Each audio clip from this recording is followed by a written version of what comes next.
Coucou, bonjour. Aujourd'hui on se retrouve dans une nouvelle vidéo, une nouvelle série. Voilà, je voulais faire quelque chose un petit peu spécial pour fêter Yule. On a l'habitude de faire cette fête autour du solstice d'hiver pendant 12 jours. Alors dans cette série, je vous propose de vous immerger dans l'univers de l'imaginaire scandinave avec une vidéo par jour dans laquelle je vous lirai des histoires, des contes venus de Scandinavie, donc des contes et des légendes qui viennent du Danemark, de Norvège, de Suède, d'Islande et de Finlande. Alors ce sont des contes qui ont été compilés au 19e siècle et début 20e, donc non, ce n'est pas vraiment viking, mais je pense que ça pourra plaire à tous ceux qui veulent plonger dans l'univers merveilleux des contes et légendes scandinaves. Donc j'espère que ça vous plaira, n'hésitez pas à partager la vidéo, c'est pour petits et grands.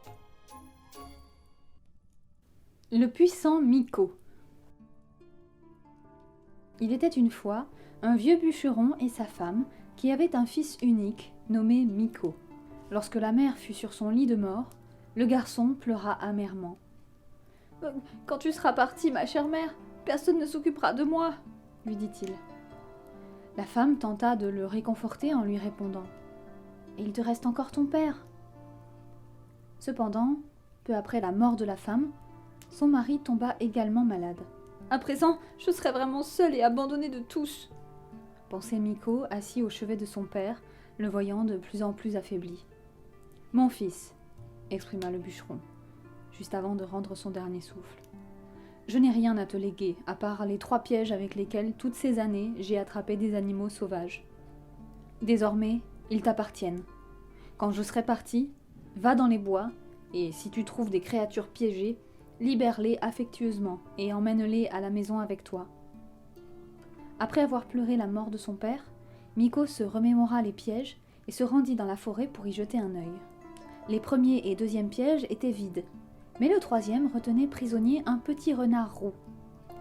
Il ouvrit soigneusement les dents en métal qui avaient blessé sa patte, puis porta dans ses bras la petite créature jusqu'à chez lui.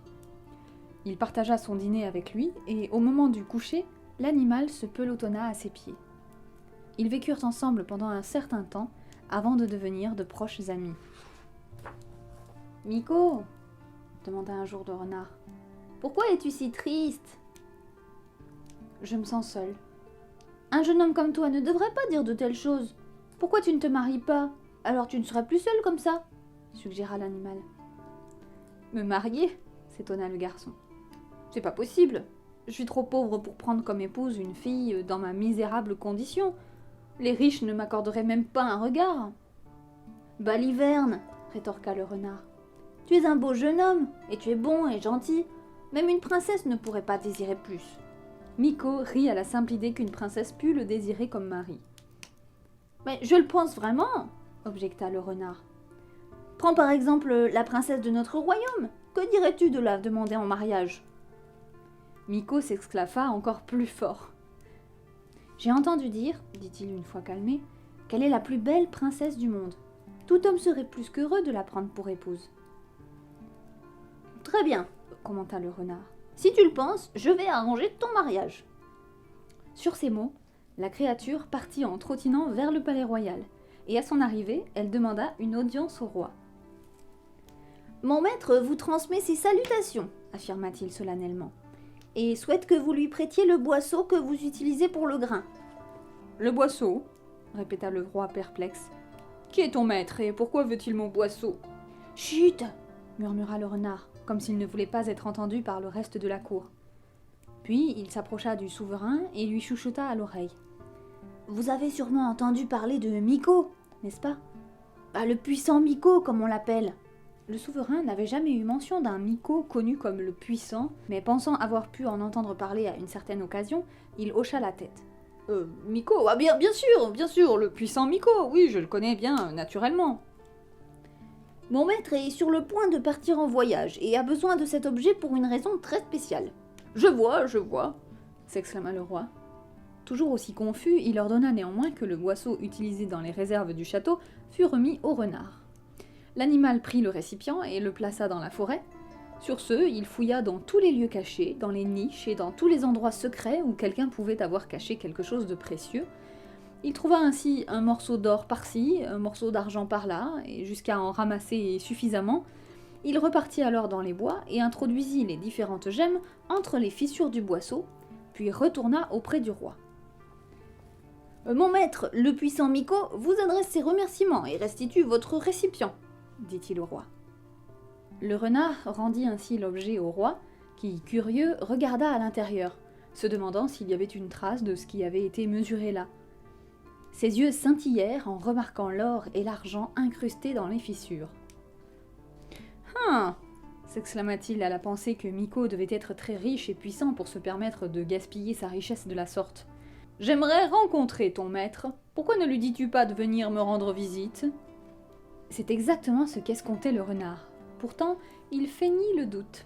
« Je remercie votre majesté pour cette aimable invitation, mais je crains que mon maître ne puisse accepter pour le moment. Il souhaite se marier, et pour cette raison, il se prépare pour un long voyage, au cours duquel il examinera de nombreuses princesses étrangères. » Ces mots rendirent le roi encore plus impatient de rencontrer Miko, souhaitant faire passer sa fille avant ses prétendantes, dans l'espoir de le voir tomber amoureux d'elle. Il somma ainsi le renard. « Mon cher ami, tu dois absolument persuader ton maître de venir me rendre visite avant son départ. Tu le feras, n'est-ce pas? Tu le feras ?» Le petit animal scruta autour de lui comme s'il était trop gêné pour répondre. « Votre majesté, » répliqua-t-il enfin, « veuillez pardonner ma franchise. Malheureusement, la vérité est que vous n'êtes pas assez riche pour entretenir mon maître, et votre château n'est pas assez grand pour accueillir l'immense cortège qui l'accompagne. » Le roi, à présent obsédé par l'idée de rencontrer Miko, perdit toute raison. « Mon cher renard, je te donnerai tout ce que tu veux, mais en retour je te demande seulement d'amener ton maître ici au moins une fois. Ne peux-tu pas suggérer qu'il soit accompagné d'un cortège plus modeste ?» Le renard secoua la tête. « Non, il a coutume de voyager en grande pompe, et les seules fois où il déroge à cette règle, c'est quand il se grime en pauvre bûcheron et parcourt le pays avec moi seul à ses côtés. »« Et ne pourrais-tu pas le convaincre de venir ici sous ce déguisement ?» supplia le roi.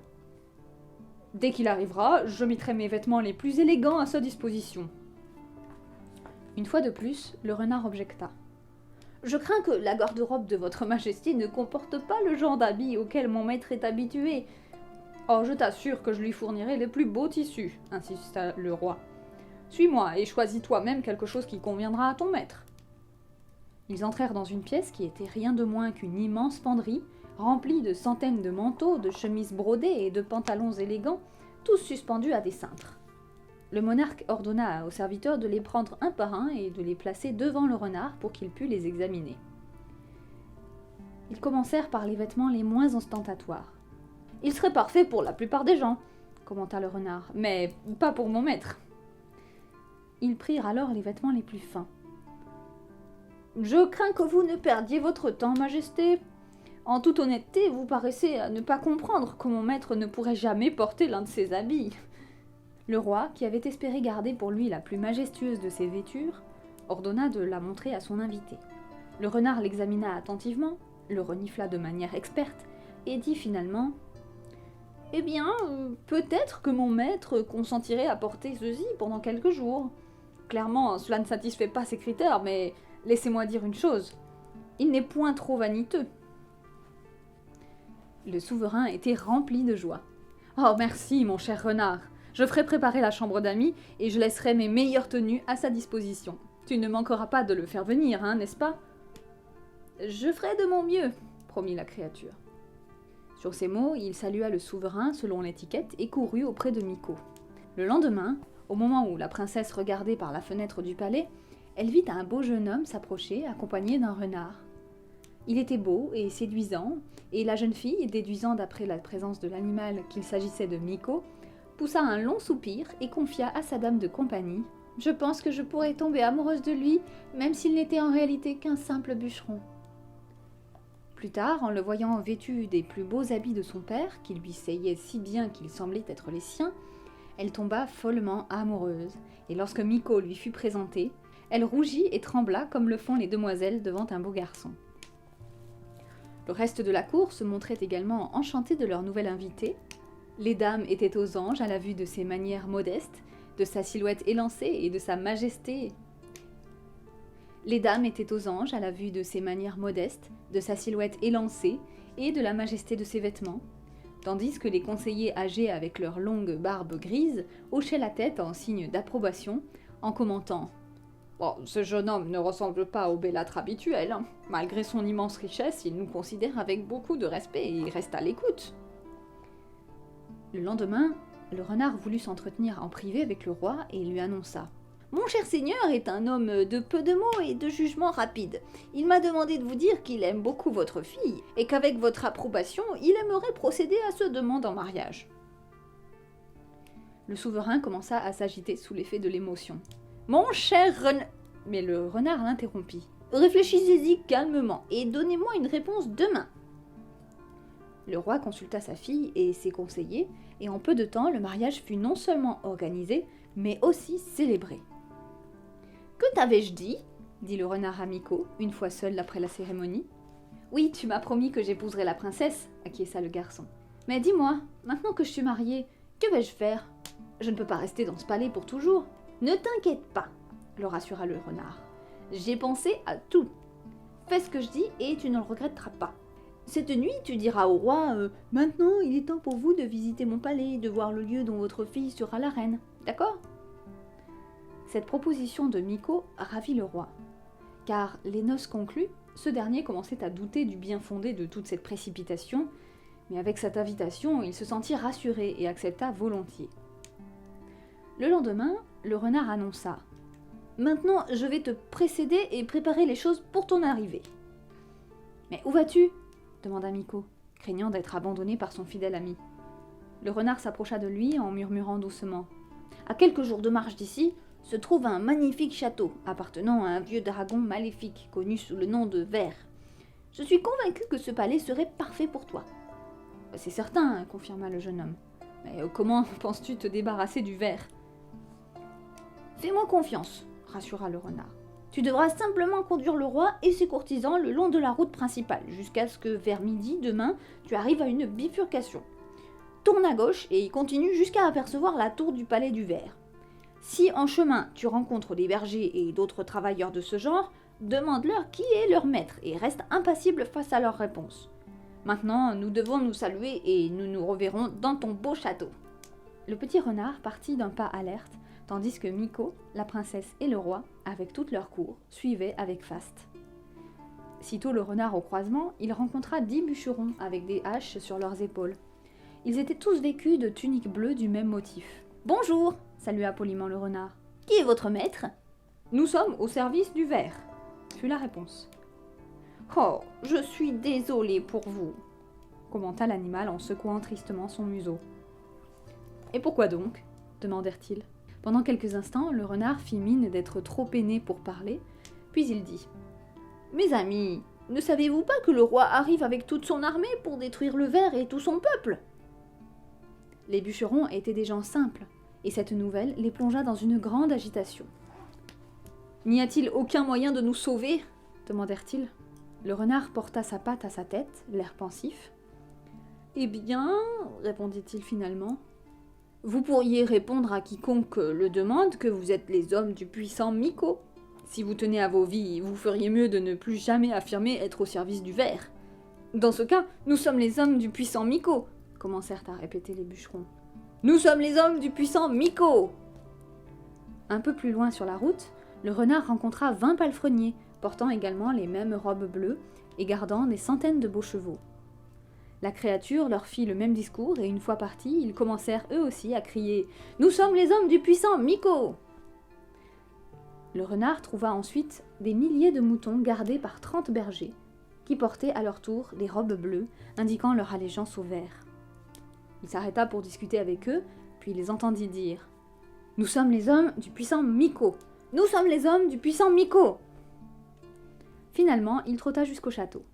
À l'intérieur, il trouva le ver, se prélassant en toute indolence. Cet énorme dragon avait été un grand guerrier en son temps. Il avait gagné le château, les terres et les serviteurs grâce à sa force. Mais pendant de nombreuses années, personne n'était venu le défier. Il était devenu obèse et nonchalant. « Bonjour !»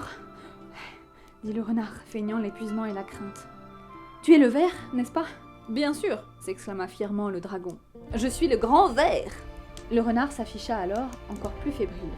Je suis désolée pour toi, mon pauvre ami, mais après tout, personne ne peut vivre éternellement.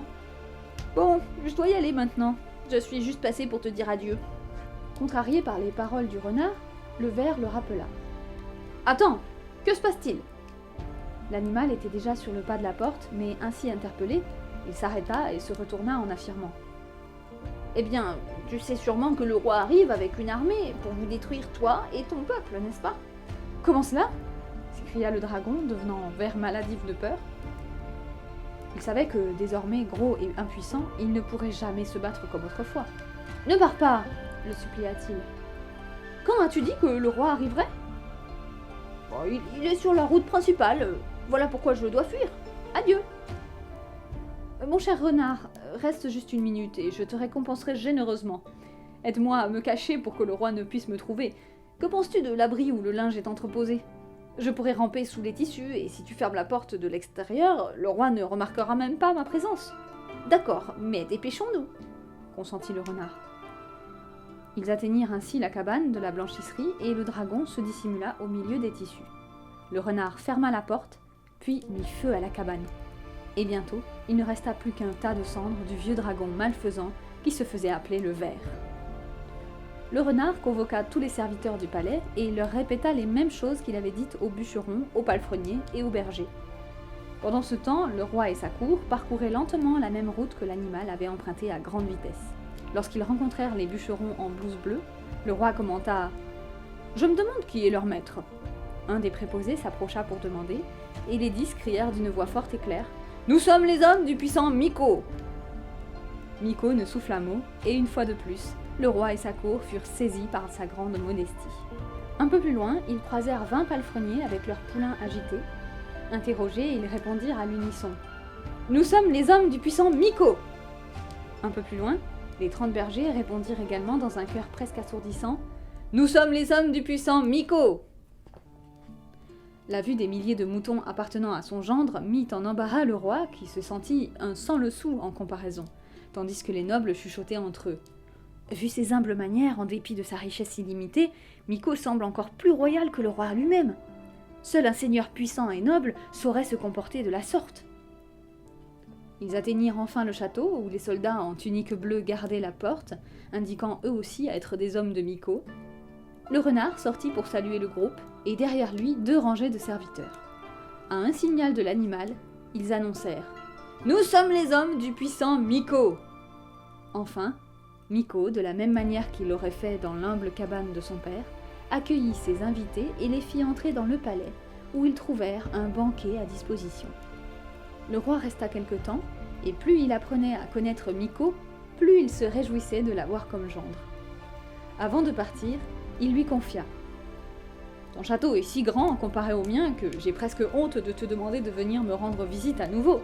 Mon cher beau-père, lorsque j'ai pénétré pour la première fois dans ton palais, j'ai pensé que c'était le plus beau du monde. » Le souverain en fut flatté, tandis que les courtisans chuchotaient. Comme il est aimable de dire cela alors que son palais est à l'évidence bien plus opulent. Une fois le roi et ses compagnons partis, le petit renard s'approcha de Miko et lui dit « Maintenant, tu n'as aucune raison de te sentir seul et abandonné. Tu es le seigneur du plus beau château du monde et ta femme est une magnifique princesse. Tu n'as plus besoin de moi, alors je te fais mes adieux. » Miko remercia la créature pour tout ce qu'elle avait fait pour lui et la regarda partir en trottinant dans les bois. Même si le vieux père démuni de Miko n'avait aucune richesse à lui léguer, il fut néanmoins la cause de sa bonne fortune. Bien avisé fut son conseil de prendre soin de la créature emprisonnée dans son piège.